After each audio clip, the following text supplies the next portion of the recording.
And we are just about a year into this project. So it was about a year ago. We came up here with just a tent, and it was windy as all get out, and our tents blew down, and we ruined 2 easy ups in the process and a couple tents. We dropped this Connex shipping container probably the 3rd time we came up here. We came up, we cleared the pad, chose the place, cleared the pad, had the basalt delivered, and then the next weekend we came up, we had the Connex delivered in the middle of the night. It was very interesting. These guys are amazing how they can drive these things out here in the dark, dirt roads, 40 miles out in the middle of nowhere, and drop those things off in the middle of the night. It's interesting to think about the priorities that people have when they start their off-grid projects, and I think for us it was just getting shelter and shade. I think the next project was the tires here that we filled with concrete and put these posts, because we can roll these around and move them. The big thing, and then also, this carpet and whatnot, it's just basically to keep the dust down. Okay, we have to have a shower. There's just no way we can be without a shower. And maybe open that and show how it becomes a door. I mean, a lot of the things that we have built have been, oh, hey, this is a good idea, or this is not a good idea. See, there's your door.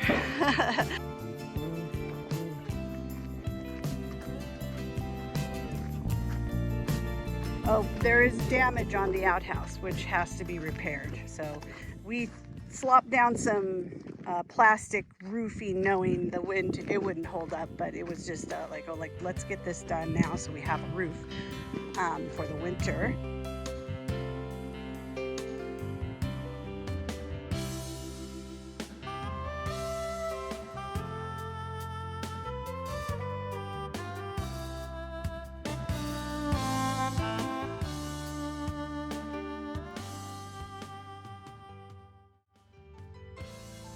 So then the next thing definitely was the water, I'm pretty sure. In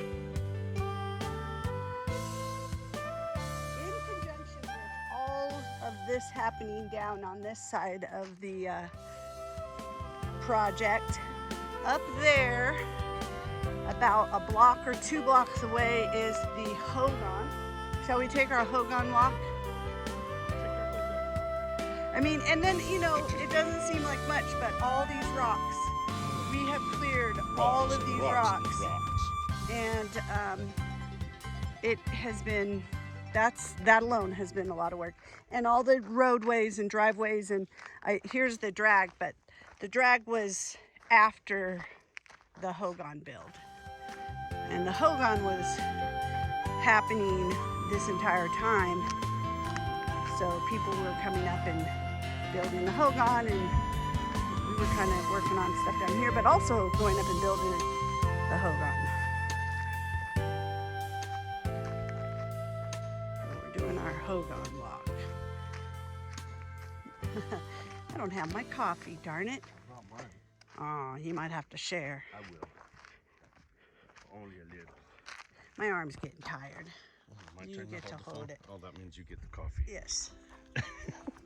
You can narrate if you want.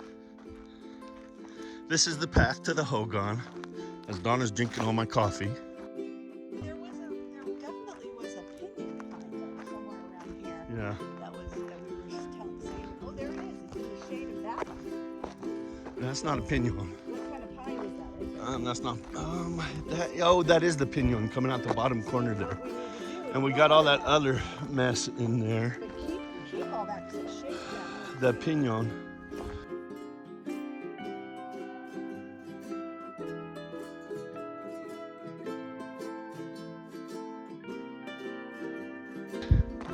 This is the Hogan Donna was talking about.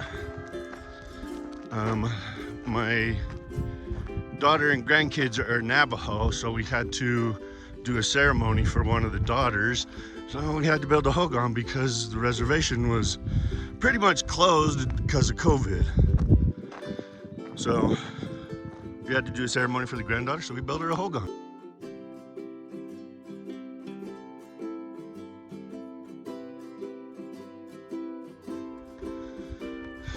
So the grandson and son got to learn how to build some stuff and put on a roof, which is always good.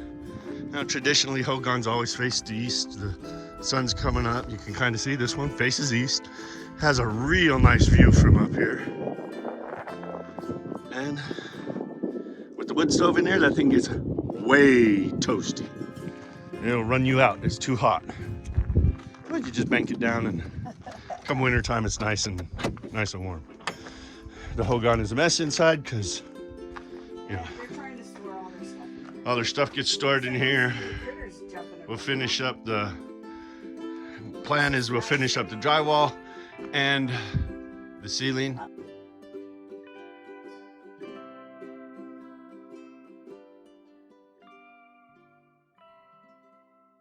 This is kind of a project we're figuring out as we go. But it's all nice and insulated. It's a little warm outside. It's not bad. But inside this hogan is nice and cool. But yeah, it was kind of fun to build an inside a building, wasn't it? Oh, that was interesting. We got a couple videos and pictures. The compression box roof to hold all this together was a little complicated and very interesting.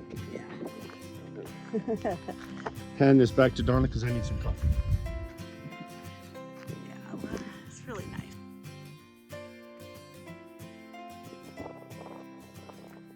So here's like kind of the road that we the makeshift road that, well, it's not makeshift anymore. We made it. It's not makeshift anymore, it's a road. But this is the walking path. So we're heading down back here. Okay, so then so all that was happening in conjunction, and the hogan is still a work in progress, but it was completed by the end of October for the actual Kinyalda, and since then it's been not as urgent to complete, just here and there working on it. And we got back into,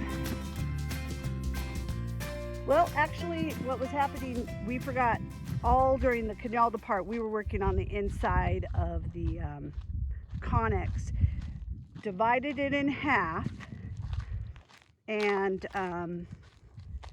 well, we had the sliding glass door put on, the garage door, sliding glass door was installed, but in order to do that, you framed up the one side, the living, where the bedroom is, framed it up, and then got those big canisters of foam to insulate and protect the inside of the metal Connex, right? Yes. You have to use, on the inside of the Connex for the spray foam, you have to use a closed cell polystyrene to stop condensation. Yeah. Otherwise you got water dripping all over everything. And it's kind of pricey because we've done that 2 times in just half. We did the ceiling and the walls in the living area, the bedroom portion, and it was $330 per time, so that's $660 just to do the spray foam. And we're going to go ahead and spray foam the second side, but that's more of we're going to get most of the stuff out of the second side and put it in another like utility shed or some of the stuff.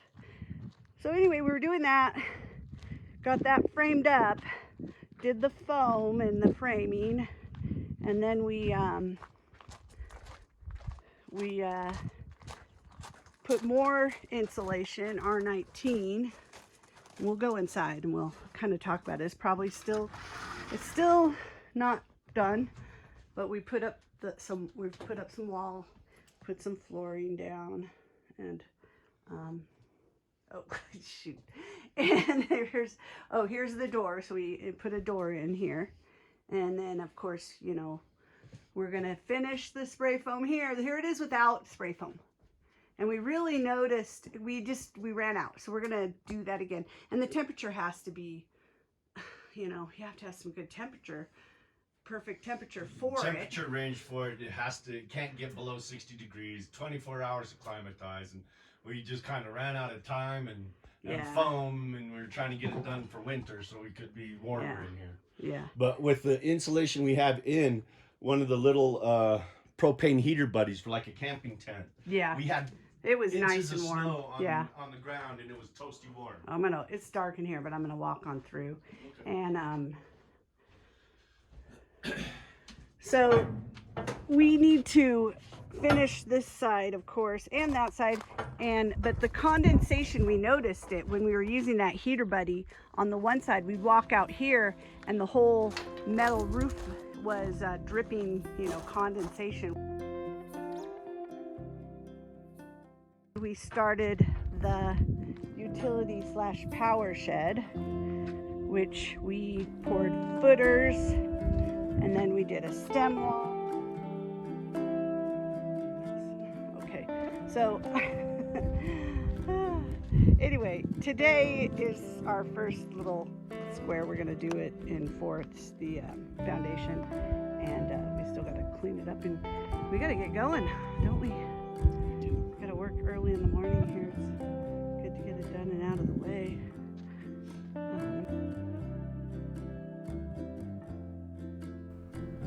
Thank you for joining us as we reminisce over our first year on our off-grid getaway.